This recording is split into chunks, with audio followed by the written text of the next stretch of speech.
नहीं होगी ना।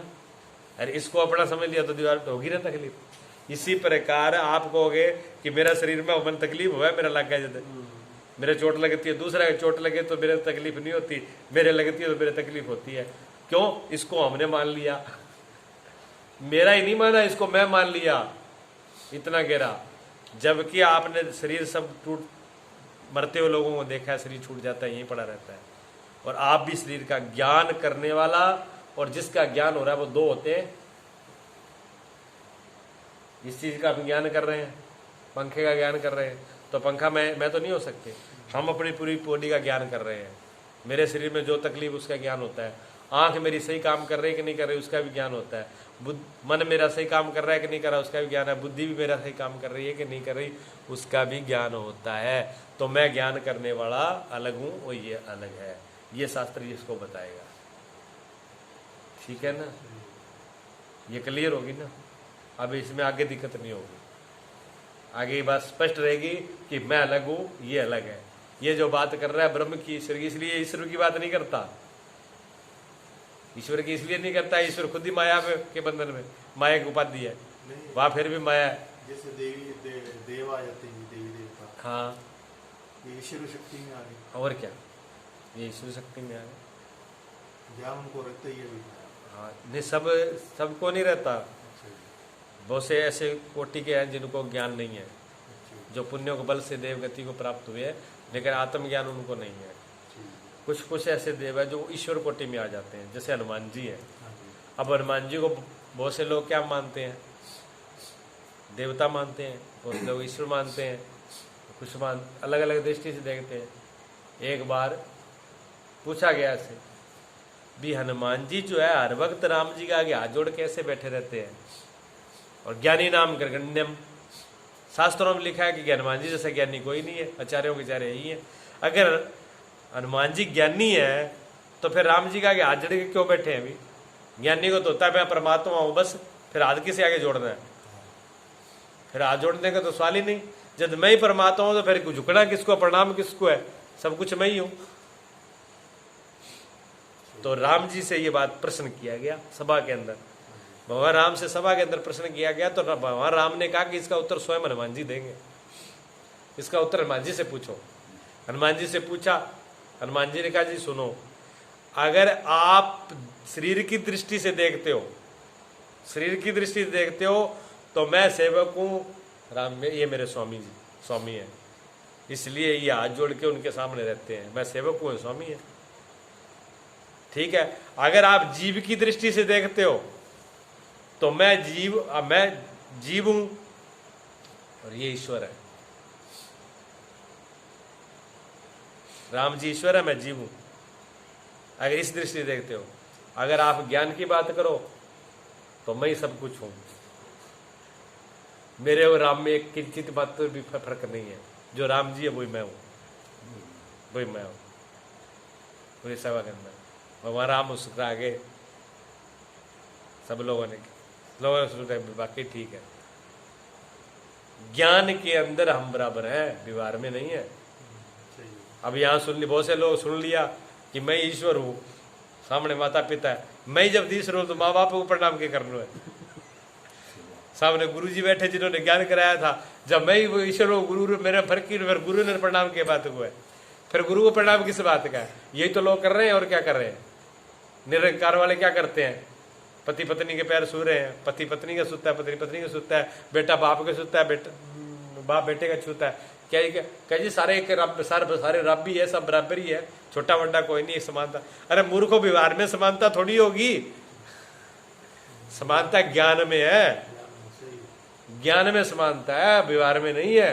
व्यवहार ज्ञान और व्यवहार को एक खिचड़ी में ला करके ऐसी तैसी कर दो उसकी, ऐसे नहीं करना है। व्यवहार की जगह पे रहेगा, जो संबंध व्यवहार के हैं वो अपनी जगह पे रहेंगे, वहां छोटा बड़ा भी रहेगा, मान समान रहेगा। बजरंग तो बज्र उनके प्रहार किया था ना, बज्र तो उनके ऊपर प्रहार किया था इंद्र ने, उनकी ठोडी पर। जब सूर्य को मुंह में ले लिया था, हनुमान जी ने बचपन में सूर्य को मुंह में ले लिया था। हाँ, तो देवताओं के राजा जो है वो इंद्र है, सारों पास अंधेरा हो गया, उन्हें क्या सूर्यदेव कहाँ गए? तो वो तो राजा थे, उनको पता लगाना था। एक बीच में मंत्री कहाँ चला गया सारा अंधेर में, तो पता लगा कि बालक ने मुंह में दे आनी, उसने कहा बालक छोड़ इसको। वो हनुमान जी ने छोड़ा नहीं, तो उन्होंने अपना वज्र मारा था यार ठोडी पर, तो उनकी थोड़ी ठोडी भी अंदर हो गई थी हनुमान जी की। तब से उनको बजरंग, वहां से उनका नाम बजरंग पड़ा था। हाँ, उनका शरीर भी वज्र की तरह था। वैसे एक बात देखी जाए, हाँ जी, कि सूर्य इतना बड़ा है और हनुमान जी ने अपने मुंह में रख लिया, तो उसको उनका भी मुंह कितना विराट रूप होगा उनका भी। हाँ ना, वो बात तो दूसरे होते हैं, ये कोई अर्थ नहीं। मैंने एक दो बार आपको बताया भी है, प्रसंग बदल जाएगा इसलिए मैं उसकी चर्चा नहीं कर रहा हूँ। हाँ, क्योंकि जो प्रसंग चलता हो उसी की चर्चा होनी चाहिए, फिर वो प्रसंग बदल जाता है, जो लक्ष्य है वो बदल जाता है। अपने लक्ष्य से दूसरी तरफ चले गए तो फिर उसका वो यात्रा बेकार है। आप यात्रा पे चले हो और जिस यात्रा पे जा रहे हो उससे अगर आप अध विचल जाके आप यात्रा अध विचल नहीं है, लास्ट पे जा करके आपका लक्ष्य बदल गया तो वो यात्रा बेकार है। इसलिए जिस विषय की बात चल रही हो उसे ये आगे पीछे करो प्रश्न, दूसरे प्रश्न दूसरी जगह जब वैसे बैठे हो तब करो, लेकिन जिस टाइम में ये बात चल रही है उस टाइम में इसी संबंध से प्रश्न करो तो ये वेदांत संबंधित ही आना चाहिए। हाँ, जिस विषय की बात चल रही है उसी विषय पर प्रश्न आना चाहिए, फिर उसमें बोलने का बताने का भी आनंद आएगा। एक ही बात को गौर करना है। तो इन चीज को ईश्वर हमें किस रूप में है? ईश्वर हम आत्मा के रूप में ईश्वर है, यानी उसमें इस आकाश में ये अंदर वाला आकाश, ये वाला आकाश और बाहर वाला आकाश, घटाकाश, मठाकाश और महाकाश, तीन नहीं है। घटाकाश कहते हैं गढ़े में, गढ़े के अंदर घड़ा है, गढ़े के अंदर आकाश होता है। घड़ा है, गढ़े में पानी भरा है, घड़ा और गढ़े में पानी भरा है, फिर उस पानी में आप देखो आकाश दिखेगा नहीं दिखेगा? दिखेगा ना। और एक पोलापन भी है घड़े के अंदर, जो है बनावट है भी अंदर खाली जगह है, वो भी आकाश है, ठीक है। एक फिर बादल है, बादल में पानी भरा हुआ है, और वो जो बादल में पानी भरा है उसमें भी तो प्रतिबिंब पड़ रहा है, उसमें भी तो आकाश है। और जिसमें बादल है वो भी आकाश है, और पोल जगह वो भी आकाश है, और एक महाकाश है। क्या वो तीनों नरे है? एक ही ना, एक ही तो है। वेद किससे मालूम पड़ रहा है? घड़े की उपाधि है, घड़ा तोड़ दो, उधर बादल की उपाधि है, बादल की तोड़ दो, तो घड़ा जो है वो अविद्या की उपाधि है, अविद्या की उपाधि वो जीव की है। बादल वाली माया की उपाधि है, वो ईश्वर की है। ब्रह्म तो मेरा ही, तीनों एक है ना। तो ये उपाधियां हटा करके वो सब एक है, और जब तक उपाधि है तब तक भेद है। भेद है, और ये छोटा मोटा नहीं रहता, बहुत बड़ा रहता है। एक बार गुरुजी सुनाए थे, गुरुजी इस विषय में सुना रहे थे कि एक बहुत बड़े संत थे, माने हुए संत थे। उन्होंने एक संत को जो है निमंत्रण किया कि आप मेरे साथ सातरास कर लो। सातरास किस बात पे होना है? सातरास इस बात पे होना है भी आप कहते हो कि ईश्वर में और जीव में भेद नहीं है, और मैं कहता हूं भेद है, जीव कभी ईश्वर हो ही नहीं सकता। और आप कह रहे हो कि जीव ही ब्रह्म है, ईश्वर से जीव विनाशी। गीता कहते ममे वांसो जीव लोका जीव भूता सनातना। गीता कहती है जीव मेरे ही अंश है, भगवान कह रहे मेरे ही तो अंश है।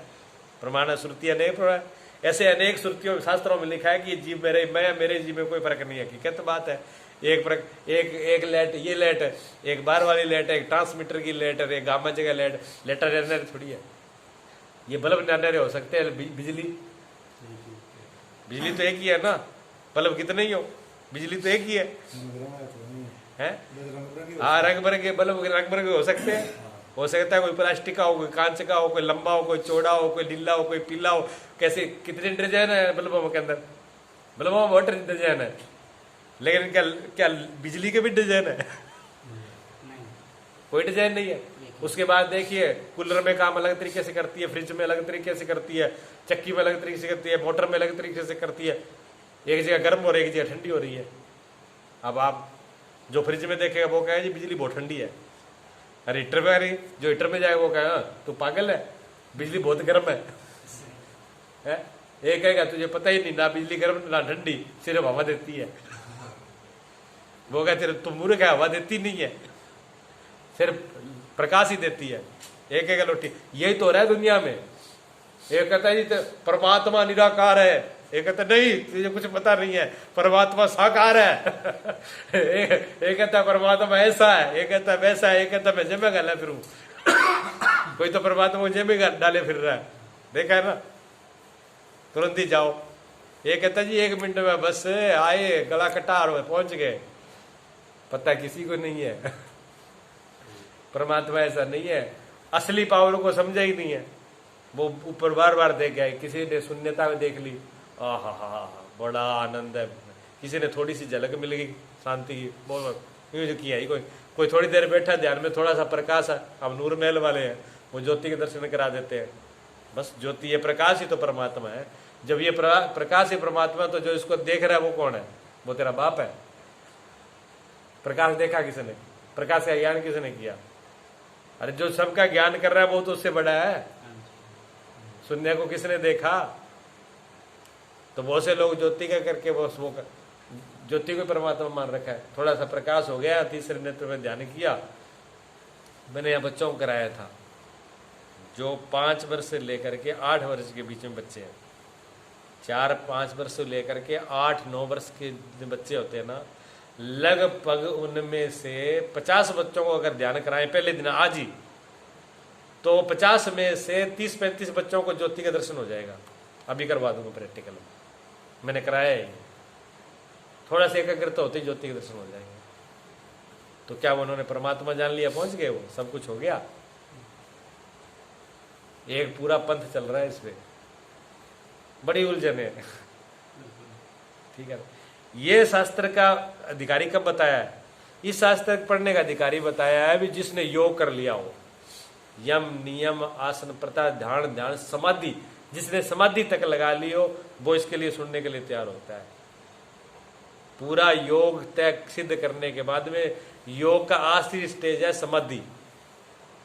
लोग कुछ लोग यही सोच ले बस आरोग्य मिल गयो, वो कहते थे यहाँ तब तो शुरुआत होनी है इसकी, एकाग्रता चाहिए इसमें, क्योंकि समाधि लग जाओगे, जब ध्यान कर लोगे, योग कर लोगे, आसन कर लोगे तो मन शांत हो जाएगा। जब मन शांत हो जाएगा तभी ही उसके दर्शन होंगे। जैसे शीशा है, शीशे में आप अपना मुंह देखना चाहो और वो शीशा यहाँ हलता हुआ है, देख लोगे? नहीं देख पाओगे। जहाँ हिलता नहीं है उसके ऊपर धूल पड़ी है, मिट्टी पड़ी है, फिर देख लोगे? नहीं। तो चित्त पे दो आवरण पड़े हुए हैं हमारे चित्त के ऊपर, मन पर। एक तो जन्म जन्मांतरों के पाप पड़े हमारे मन पर। जब तक वो पाप नहीं धुलेंगे, पाप किसे धुलेंगे? भक्ति करने से। सेवा करोगे, पूजा करोगे, गुरु की सेवा करोगे, दान पुण्य करोगे, धर्म करोगे, सिमरण करोगे, भगवान की पूजा पाठ करोगे, तब वो धूल मल खत्म होगा उपासना से, ठीक है ना। और सर्व ध्यान करने से सिमरण करने से मन में जो चंचलता है, जो हिल रहा है, मन बहुत हिल रहा है, ठीक है ना, वो शांत होगा। जब मन शांत हो जाए और उसके ऊपर से धूल मिट्टी हट जाए, तब तीसरा आवरण है ये अज्ञान का आवरण, तब ये लागू होता है, ठीक है ना। इसलिए घबराना नहीं, कई बार तो कई बातें समझ में आएगी, कोई एक दिन में भी कोई नहीं आएगी, बोले और धीरे धीरे ये बातें बैठेंगी, आएंगी अंदर। तो वो बहुत से शास्त्र ऐसे कहते हैं कि परमात्मा एक है, बोल के नहीं, तो उन्होंने शास्त्र से बोल दिया कि बुलाओ, हम शास्त्र से करेंगे। अब वो तो ज्ञानी पुरुष थे, उन्होंने क्या शास्त्र से करना है, लेकिन वो तो आ गए। अब उनके शिष्य भी इकट्ठे हो गए, उनके जो शिष्य थे उन्होंने कहा ये तो हमारे गुरुजी तो सीधे साधे हैं और ये तो बहुत विद्वान पढ़े लिखे हैं, विद्वान है, ये तो गुरुजी करा देंगे, तो बेइज्जती और करेंगे, सबकी बेइज्जती और करेंगे। तो अब सबको चिंता होने टेंशन लगी भी गुरुजी क्या जवाब देंगे, गुरुजी तो सीधे है और ये इतना पढ़ा लिखा है, ये तो हरा ही देगा, और गुरुजी हार जाएंगे तो सबकी बेइज्जती है भाई। लेकिन गुरुजी तो कुछ नहीं, गुरुजी तो अपने मस्ती में बैठे जैसी आराम, तो कोई बात नहीं, आगे तो आ जाने दो। लोग शिष्यों ने कहा गुरुजी आप भी कमाल करते हो, आप भी करे आ जानते हो, वो इतना तर्क वितर्क करने वाला, इतना पढ़ा लिखा, वो सिद्ध कर देगा भी ईश्वर है ही नहीं, जीव और ईश्वर एक नहीं है, वो भेद सिद्ध कर देगा। आप कहते हो भेद, ये भेद है ही नहीं, एक है, तो बात खराब हो जाएगी। उन्हें कोई बात नहीं, आगे महात्मा आगे बड़ी आसन बिठा दिया प्रेम से बिठा दिया, मान सम्मान किया। तब तक कहने लगे दाढ़ी बनाने वाली, दाढ़ी बनाने वाली हो रही, नाई को बुला लो, पहले दाढ़ी तो कर ले। नाई को बुलाया, नाई ने बहुत बढ़िया दाढ़ी बनाई। जैसे दाढ़ी बना के हट गए तो गुरुजी ने कहा वाह भाई वाह, क्या बात है, आप में और ईश्वर में तो फर्क नहीं, इतनी बढ़िया दाढ़ी बनाई है, ऐसी तो ईश्वर ही बना सकता है, तेरे में और ईश्वर में बिल्कुल ही फर्क नहीं है। नाई कहता महाराज इतनी बढ़ाई क्यों? कहा मैं तो एक दास हूँ, कहा ईश्वर, मैं ईश्वर कैसे हो सकता हूँ? आप जैसे संत मान तो ईश्वर हो सकते हैं, ईश्वर तो ईश्वर ही है, मैं ईश्वर के ठाऊं जी दान या ना, ऐसे मत कहो आप, मैं ईश्वर कैसे हो सकता हूँ? ईश्वर तो ईश्वर ही है, मैं तो जीव ही हूँ, मैं तो जीव हूँ। नहीं नहीं, गुरु जी कहते नहीं नहीं नहीं, आप तो ईश्वर ही हो। ठीक है, चली गई बात। तो वो चला गया। तब तक कह जूता गांठ, मेरा गांठने वाला था, बुलाना मोची को, मोची जा, मोची को बुलाया, अरे थोड़ा जूता गांठ दे। अब मोची ने जूता गांठा, आह क्या बात है, इतना बढ़िया जूता, ये तो भगवान ही गांठ सकता है, तेरे और भगवान में तो कोई अंतर ही नहीं है, तो वास्तव में ईश्वर ही है। अब मोची के हाथ जोड़ के महाराज मैं ईश्वर कहाँ हूं, मैं ईश्वर कैसे हो सकता हूँ? ईश्वर तो ईश्वर ही है, मैं तो एक साधारण सा मोची उगाड़ता हूँ, जीव आपकी शरण में आपका आशीर्वाद मिल जाए, बस इतना ही बहुत है। समझा रहे कि ना? ठीक है जी। अब कहने लगे जी महाराज जी आप धारो कि बोलो जी क्या कह रहे हो? कि जी मैं कह रहा हूँ कि ईश्वर और जीव में फर्क भेद है, ईश्वर है, जीव है, जीव और ईश्वर एक नहीं है। तो पता है क्या जवाब दिया उन्होंने? कहने लगे उस नाई में और मोची में और आप में फर्क क्या है? इतनी बात तो वही कह रहे हैं, इतनी बात तो वो मोची बोल रहा था, इतनी बात ही नाई बोल रहा था। और इतनी भी तू पढ़ लिख करके आचार्य कर लिया, गुरुओं के पास रहा, योग करा, ध्यान करा, समाधि किया, और तुझे इतना ज्ञान नहीं हुआ कि जीव और ईश्वर एक, मैं एक परमात्मा का रूप हो जाए, इतना ही समझ पाया, तो बेड तेरे में उसमें फर्क क्या रहा? गुरु जी के चेला मुँह देखा वो बेचारा 7 रास तो भूल गया, शास्त्र सुस्त्र 1 मिनट भी भूल गया, एक शब्द में ही। देखो इसको कहते हैं ज्ञानी पुरुष। ज्ञानी पुरुष ऐसे होते हैं, एक शब्द में बात खत्म, एक शब्द में बात खत्म, सारे शास्त्र एक तरफ रह गए, शास्त्र एक भी काम नहीं आया, क्योंकि उनको अनुभव, वो जानकारी है। जानकारी ऐसी चीज होती है, जैसे जो आप काम कर रहे हो, जो आप काम कर रहे हो, उस काम के अंदर दूसरा आदमी किताब में पढ़ करके आपको कहे कि ये काम ऐसे होता है, आप कहते रख दे, पता है कैसे होता है। ये पढ़ने वाले किताब काम नहीं करेगी, हम रात दिन काम करते हैं, कैसे क्या होता है। अब कोई किताब में पढ़ के कहे जी ईंटियाँ लगेगी, तो घर और इतना सीमेंट होगा, इतना ये होगा, इतना होगा, इतनी इंच पर इतनी ठोकनी पड़ेगी, और मिस्त्री को समझाने लग जाए तो मिस्त्री क्या कहेगा? वो क्या चक्कर के बैठा रहे मेरे को पता है कैसे लगेगी, हाँ कैसे भी होगी, वो तो टाइम बताएगा भी कौन सी ईंट कहाँ कैसे लगानी है, वो टाइम बताएगा, वो किताब वाला नहीं बताएगा। अब जगह ही इतनी है, उसमें ईंट लगानी है, वो तो मिस्त्री सोचेगा ना कैसे लगानी है। अब गेट ही गोल बनाना है और उसमें ईंट लगानी है, अब वो कहे जी ईंट तो पूरी लगेगी, बनाना गोल है, ये बात तो मिस्त्री बताएगा, वो किताब नहीं बताएगी।